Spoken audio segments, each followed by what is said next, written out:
Will God ever speak again?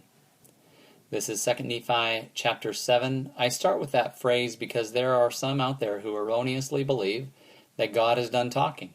He finished up the Bible. He has nothing else to say. He's going to let us just wander about without any more direction on the subject. We will look at some of the evidence to the contrary and let you decide from there. Today we're reading the words of the prophet Jacob, who in turn is reading and quoting the words of the prophet Isaiah. He and his family had the record of the Jews, and so he's teaching his posterity and also us the words of Isaiah. Isaiah is an amazing prophet whose words are coming true right now. He spoke anciently, and all of his prophecies are happening today, and it's exciting. But there are three things in particular I want to emphasize out of this chapter. The first one is that God has not forgotten his chosen people. Even though they deserted him, they will be redeemed and gathered. The second one is that Jesus Christ is the embodiment of the love of God, and he has redeemed all those who are willing. And the third one is those who reject God and walk in their own light will fall. And so we'll look at the words of Isaiah to share each of these. First one, God has not forgotten his chosen people. This is starting in verse 1. Yea, for thus saith the Lord, have I put thee away, or have I cast thee off forever? For thus saith the Lord, where is the bill of your mother's divorcement? To whom have I put thee away, or to which of my creditors have I sold you? Yea, to whom have I sold you? Behold, for your iniquities have ye sold yourselves, and for your transgressions is your mother put away. Wherefore, when I came, there was no man. When I called, yea, there was none to answer.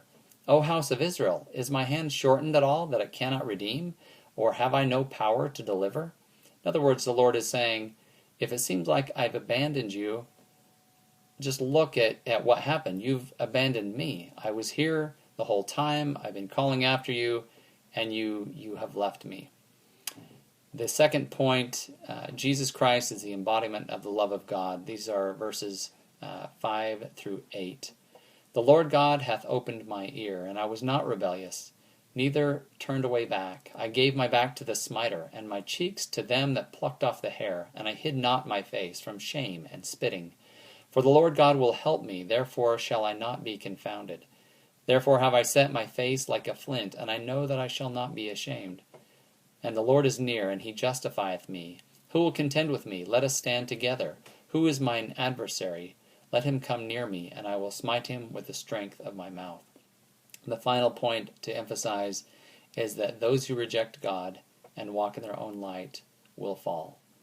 Verses 10 and 11. Who is among you that feareth the Lord, that obeyeth the voice of his servant, that walketh in darkness and hath no light? Behold, all ye that kindle fire, that compass yourselves about with sparks, walk in the light of your fire and in the sparks which ye have kindled.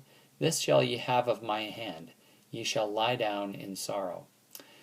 So these words of Isaiah will come together more fully in the next chapter or two. This is, again, part of Jacob quoting Isaiah, and we'll look at that more fully in the next one. Until next time, happy reading.